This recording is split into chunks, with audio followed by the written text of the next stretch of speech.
ఇవాల్టి రెసిపీ ఏంటంటే ఉలవ గింజల పచ్చడి అండి. ఉలవలతో ఉలవచారు తినే ఉంటారు అందరూ, మీకు తెలిసే ఉంటుంది. బట్ ఉలవలతో పచ్చడి కూడా చేయొచ్చు అనమాట.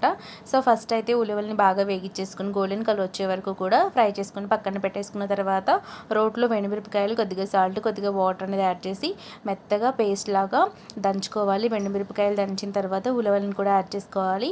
మమ్మీ చింతపండు కొద్దిగా నానబెట్టారనమాట. వాటర్ అనేది అవే యాడ్ చేస్తున్నారు. మెత్తగా దంచుకోవడానికి హాఫ్ అన్ అవర్ టైం పడుతుందండి ఈ చట్నీకి. సో సరిపడా సాల్ట్ అనేది యాడ్ చేసుకున్న తర్వాత వెల్లుల్లిపాయలను కూడా యాడ్ చేసుకున్నారు. కొద్దిగా చింతపండు కూడా వేశారు, బట్ ఆ క్లిప్ అనేది మిస్ అయింది.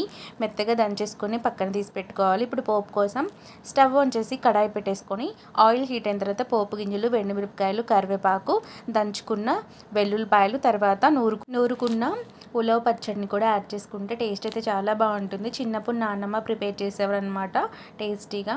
నచ్చితే లైక్ చేయండి, షేర్ చేయండి, సబ్స్క్రైబ్ కూడా చేయండి. Thank you.